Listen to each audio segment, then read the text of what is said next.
Hi everyone, I'm Tanaaz from foreverconscious.com and this is your weekly energy forecast for the week of April 23rd. Last week we had the Aries new moon solar eclipse, then the sun moved into Taurus, and then on the 21st we had Mercury in retrograde, also in the sign of Taurus. So that was a lot of energy, and that energy is we're still going to be working with it as we move through this week. Last week, maybe you were feeling a little bit jittery, a little bit anxious, maybe some exciting opportunities came up, maybe you were able to take a leap of faith and just try something new, and I hope you were able to surprise yourself. Maybe some doors opened, a new pathway felt possible. That eclipse really held a lot of opportunity for that kind of energy. So know you can still work with it as we move through this week. Push past some fears. Put the feelers out there if you're searching for a new opportunity. And keep in mind that eclipses tend to put us where we need to be before we realize that we need to be there. So if something did come up and it's feeling a little bit uncomfortable, keep in mind that eclipses tend to be a quantum leap forward on our path, and where sometimes it lands us where it doesn't feel very comfortable where we've landed, because we've kind of leaped there rather than move slowly towards it, and it can feel uncomfortable. But those quantum leaps are always there to push us to a higher consciousness. And of course, from our human minds, being pushed to a higher consciousness should equate to a life of more bliss and abundance, and that's not always the case. Sometimes our journey to a higher consciousness, our journey to move through the soul lessons that we were sent here to learn, requires us to move through some challenges, some shadowy, some dark stuff. So trust. That's all I can say. Trust, and know that, the ancients always said eclipses bring fated events that put us where we need to be for the highest expression of our soul. So hold that close to you no matter what's come up. This week we are moving through the eclipse portal still, because we have another eclipse on the way. This eclipse is a Scorpio lunar eclipse. It's a partial full moon eclipse, and that's on May 5th. Of the two eclipses, the Aries eclipse is way more potent. Its energy strands or energy cords were just a lot stronger. This upcoming eclipse in Scorpio is a lot weaker. The energy doesn't feel as strong.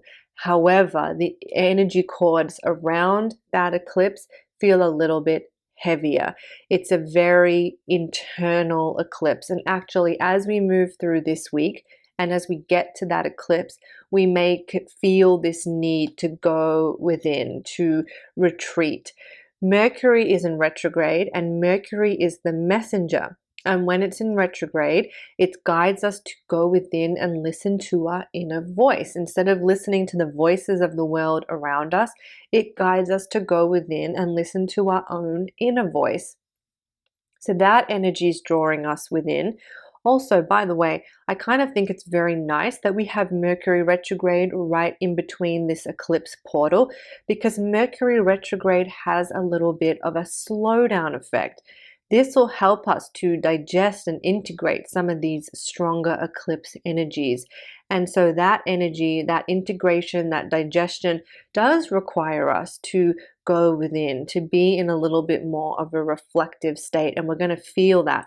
The Aries new moon solar eclipse was very out there, very external, but now we're kind of being drawn within. So we're going to feel that energy shift probably already, or if not this week, we're going to feel that shift going within a little bit more. So that is where we sit for this week. Oh, also on May 1st, right? So right by the end of this week, we'll probably already start feeling it. Pluto will also enter retrograde. That is a very subtle energy, but now we have both Mercury and Pluto in retrograde. So again, we're getting a slowdown effect. We're getting a little bit more reflective energy coming in. And then that Scorpio lunar eclipse that we're working towards is also very reflective.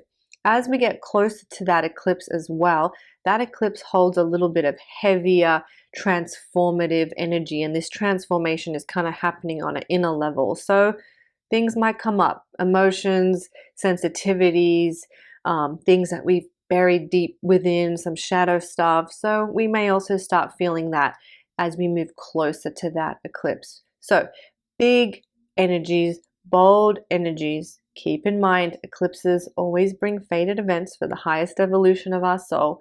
That's what we're working with. That's what we're working through. Be gentle with yourself, be kind with yourself, and know that we are journeying to a higher, a more aligned state of being.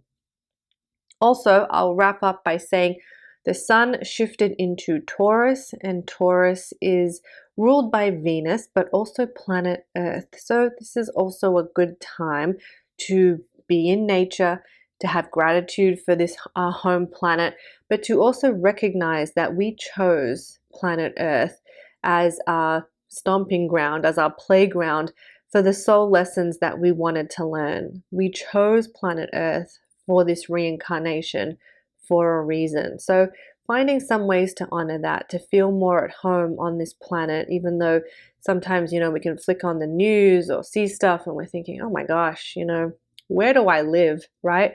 But this is a good time to maybe focus on, I chose this planet, I chose to be here in this time in history, this is my home, and how can I honor and find gratitude for that?